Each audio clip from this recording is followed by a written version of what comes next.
Welcome to yet another episode of the xploreUX cast on usability testing, where we delve into the world of usability and user experience.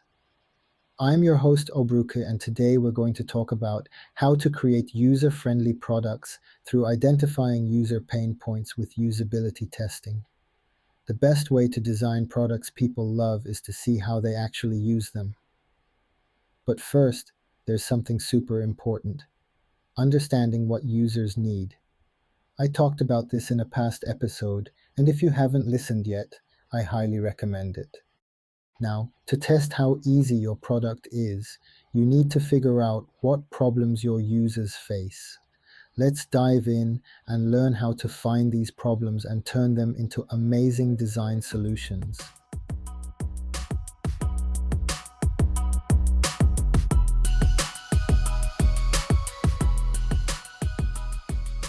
Now, you might wonder, how do we find these pain points? That's where usability testing comes into play. Usability testing is like inviting guests over to try out your new recipe. You watch closely to see if they enjoy it or if they're struggling to chew through undercooked pasta. Similarly, in usability testing, we observe real users as they interact with our product. Think about it this way: have you ever gotten frustrated using a website or app? Maybe the buttons were tiny and hard to press, or the instructions were unclear and left you confused. Those are user pain points, and they're the gold you're looking for in usability testing.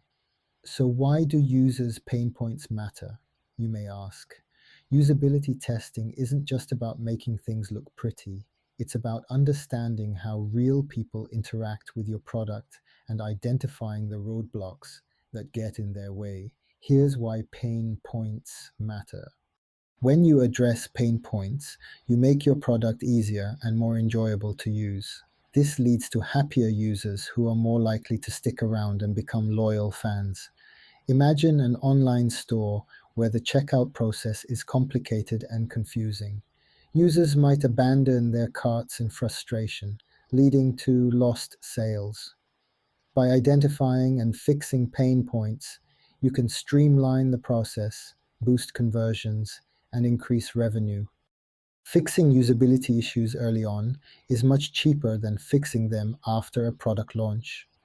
Usability testing helps you catch problems before they become expensive to fix, saving you time and money down the line. Now, let's talk about 3 techniques you could use to identify user pain points.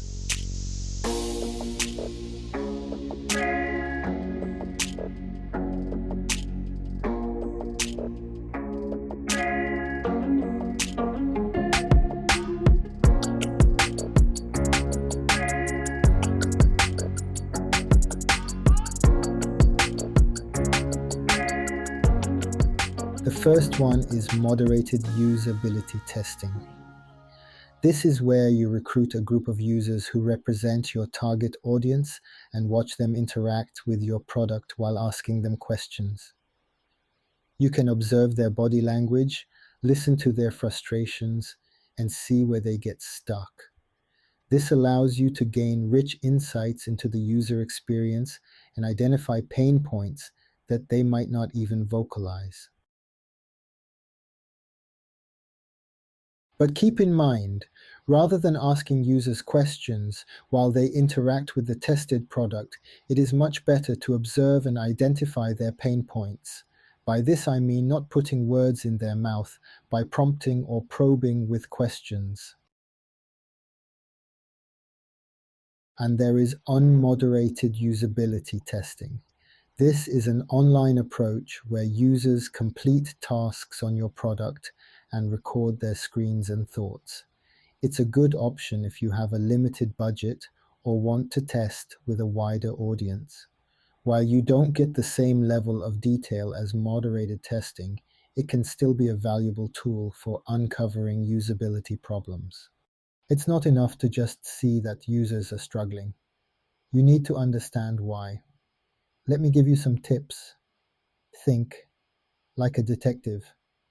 Don't jump to conclusions based on surface level observations. Ask follow-up questions to understand the user's thought process when they encountered a pain point. Why did they hesitate at that step? What information were they missing? Use the 5 whys. This technique helps you dig deeper. It's a way to find the root cause of a problem. You ask why something happened 5 times in a row. It could be you asking why a user struggled with a task and repeat the question 5 times to get to the root cause of the problem. Here's an example. Why can't the user find the feature? The user may reply with this answer because the labeling is unclear. Then you can go further by asking, why is the labeling unclear? And the user may say, because the terms used are too technical. And you could ask, why do you think the terms used are too technical? Then he might reply, because the person who wrote the label didn't consider the user. The 5 whys is a great tool, but imagine it like a detective with a limited number of questions. 5. Sometimes those 5 questions might not be enough to uncover the whole story. That's where probing further comes in. It's like the detective going down another hallway to investigate something interesting they spotted. You can ask more questions to get a clearer picture, but it's important to be gentle. Here's the trick.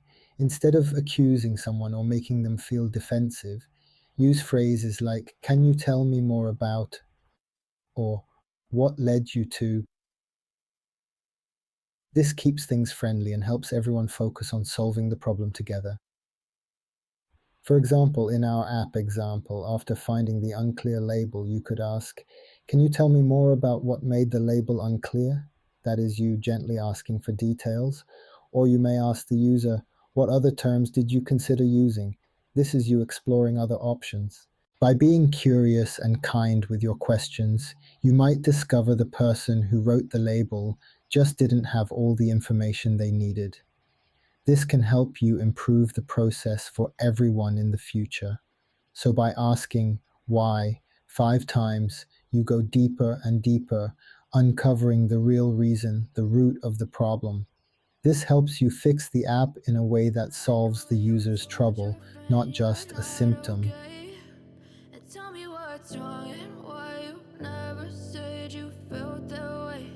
And guess you're trying to stay strong and fake a smile until I look away. But I've known you too long, it hurts to watch your blue eyes fade to gray as you fade away. As you A third fade technique you could use is card sorting. away. Card sorting helps you understand how users categorize information. By observing how they group items on your website or app, you can identify if your navigation structure is logical and user-friendly. If users consistently struggle to categorize certain items, it might be a sign that your information architecture needs to be reorganized. Once you've identified your user pain points, it's time to take action. Taking action involves prioritizing. Now, not all pain points are created equal. Focus on the ones that are most frequent and have the biggest impact on user experience. If a large number of users struggle with a core feature, that's a higher priority than a minor annoyance on a seldom used page. You could brainstorm solutions. Get your team together and brainstorm creative solutions to address the pain points. Encourage out of the box thinking and consider solutions from different perspectives. Another way of taking action involve prototype and test again. Don't just assume your solutions will work. Create prototypes of your fixes, whether it's a low fidelity mockup or a more high fidelity version, and then conduct another round of usability testing to see if the pain points have been effectively addressed. Remember, usability testing is an iterative process. It's not a one time fix. Keep testing, refining, and improving your product based on user feedback. Now, let's go a bit further beyond usability testing by uncovering pain points throughout the development cycle. Usability testing is fantastic for uncovering user pain points, but it's just one piece of the puzzle. To truly understand what's frustrating your users, you need to cast a wider net. Here are some additional strategies that can help you sniff out hidden problems. First, let's turn to the goldmine of information you might already have: customer support tickets. Are there any complaints or questions that keep popping up? These recurring issues are a goldmine. They can highlight areas where users are getting stuck and provide valuable clues about what's causing them grief. For instance, a surge in tickets about a specific feature might indicate it's confusing. Social media can also be a treasure trove of user woes. It's like eavesdropping on a focus group in real time. Listen in on conversations about your product or similar ones. Are people venting frustrations, complaining about features that are lacking, or expressing unmet needs? These can be early warning signs of pain points that are brewing before they become widespread issues. For example, if you see a lot of tweets complaining about your app's slow loading times, you know where to focus your attention. Finally, website and app analytics can be like a user behavior spy movie. You can track where people abandon ship mid-task, what features they completely ignore, and what steps in a process seem to trip them up. This data can help you pinpoint the exact battlegrounds where your product might be causing friction. For instance, if you see a lot of users dropping off during checkout, you might need to investigate the user experience of your shopping cart or payment flow. By using a combination of these tactics, you can build a well-rounded picture of your users' struggles and frustrations. This will allow you to prioritize the issues that are causing the most pain and make improvements that will truly resonate with your user base.